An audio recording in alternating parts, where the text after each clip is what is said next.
So in order to demystify the visitor pattern, I'm going to walk through an implementation of it, actually a couple of implementations of it in C++.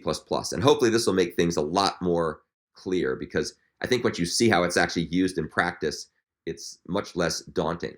So we're going to have the print visitor class, which is going to be used to print out the character codes or the values for all the nodes in the tree.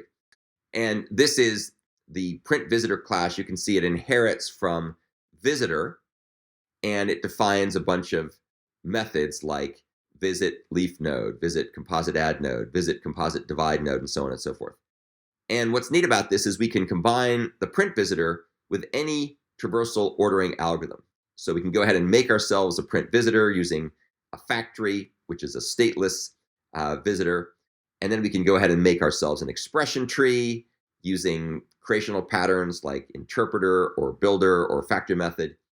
And then we go ahead and iterate through the expression tree in post order by passing in the post order string to begin and end. And every step along the way, we're going to call the iterator's except method, which is on the abstraction class. It's the abstraction except method, passing in the print visitor. And that will then go ahead and forward to the implementer's except method, which will then call visit this. So let's take a look at what this looks like under the hood. And the way this works, of course, is we combine visitor with iterator, and iterator will actually control the order in which except is called on each node in the expression tree.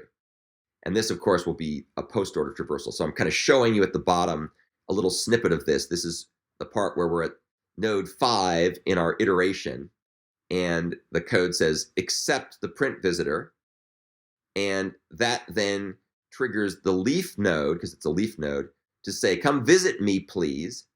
And it goes to the print visitor, and the print visitor says, I know how to visit you.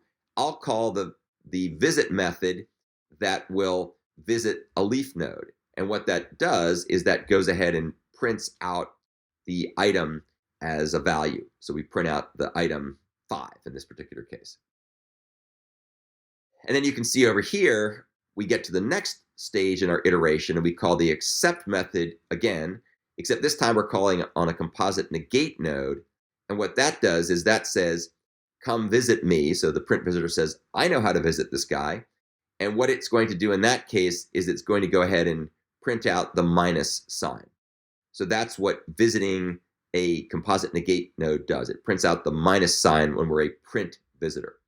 Now we'll look at other kinds of visitors in a second, but that's just a very simple example of how things work for the print visitor. Notice the double dispatching that's taking place here. So when the accept method is called on the leaf node, passing in the print visitor, it says, hey, visitor, come visit me. That dispatches over to the print visitor, and then the print visitor says, I know how to visit you. You're a leaf node, and I know how to do something with you. So that dual callback model is called double dispatching. And we'll talk a bit more about double dispatching in just a second. Let's now go ahead and take a look at the evaluation visitor. And the evaluation visitor extends, inherits from visitor publicly, and it contains a stack as its data member. And this stack is used to keep track of the incremental values of the post-order traversal of the tree, the post-order traversal and evaluation of the tree during the iteration. And this use of the stack makes the visitor stateful as opposed to stateless. So let's see how this would work. So we're going to go ahead and start off by going to the leaf node 5, which is the first node that's visited in the post-order traversal. And that will say visit the leaf node. And the visit behavior in the evaluation visitor is to push the value onto the stack. So the stack now contains the value 5. We then go ahead and visit the next node in our iteration in post order, which is the composite negate node. And composite negate node is going to go ahead and pop the current item off the stack, invert it or negate it by using minus, and then push the negated value back on the stack. So now the stack contains the value minus 5. The next element in our post-order traversal will be the leaf node 3. We already saw what leaf node does. It pushes the item onto the stack.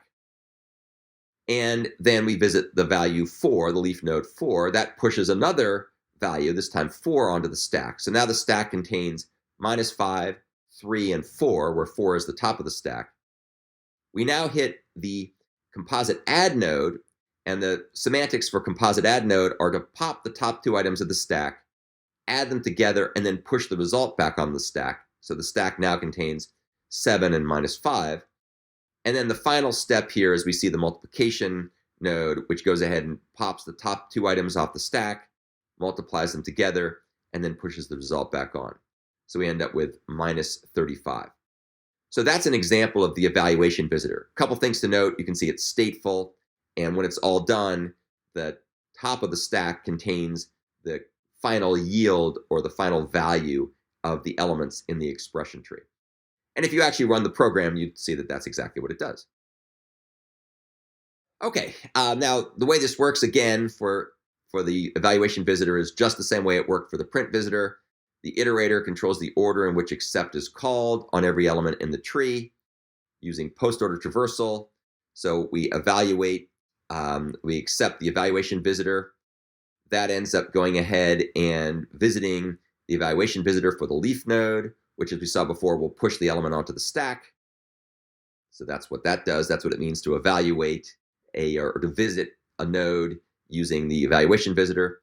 Next thing we do is we get the negate symbol. We evaluate, or we accept that. That says, come visit me, visitor. The evaluation visitor says, I know what to do. I will pop the top item, negate it, and push the result back onto the stack. So you can see that when we're done, the top of the stack is going to contain -5, which is in fact the result of this. So we're now looking at the visitor class that was defined in our source code. This is, of course, an abstract base class that's the root of the visitor hierarchy. You can see it's got a whole pile of nodes for visiting the different types of nodes in our composite structure. So leaf node, composite negate node, composite subtract node, and so on and so forth. And everything here is defined as pure virtual because we are obliged to have the subclasses actually fill in the blanks. Let's go take a quick look at print visitor. You can see print visitor is a visitor, and it overrides all the methods. And then you can take a look at the methods, and what they do is they basically just do whatever's required to print the results corresponding to the kind of operation that's involved. So if you visit a leaf node, you print its value. If you visit a negate node, you print the minus sign. If you visit the add node, you print a plus sign, and so on and so forth. So those are pretty obvious things. Now let's go ahead and look here at evaluation visitor.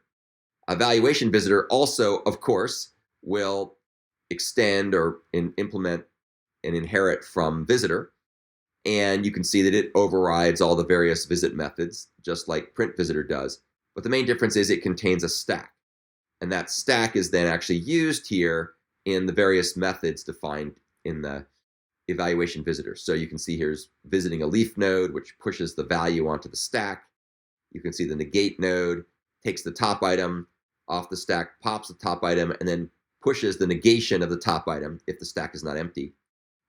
Visiting a composite add node will pop the top 2 items off and then add them together and push the result. Visiting a subtract node does the same thing, but it does subtraction. Divide does the same thing, but it does division. Multiplication does the same thing, but it does the multiplication operation, and so on and so forth. And then we finally have a method called total, which just goes ahead and returns the item that's on the top of the stack. So that is our implementation of the visitor pattern. I think it looks a lot less daunting when you actually break it down and see how it's applied.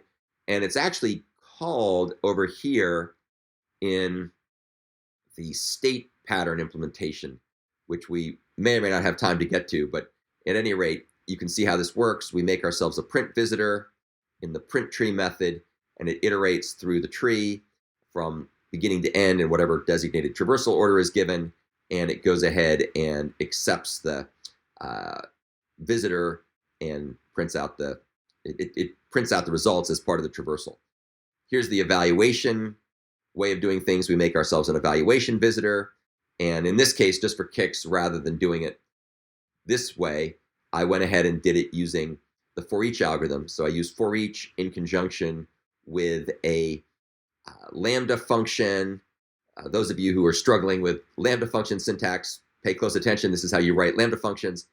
And what we do is we pass in the expression tree ref as the parameter, which comes out of our traversal here, or our iteration from beginning to end of the for each algorithm. And every step along the way, we accept the evaluation visitor into the tree that we have passed in here.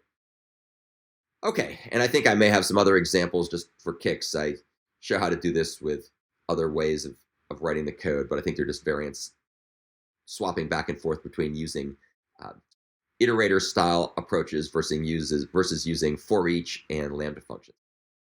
So that's basically the visitor implementation in C++ and a couple of examples of where it gets applied in practice.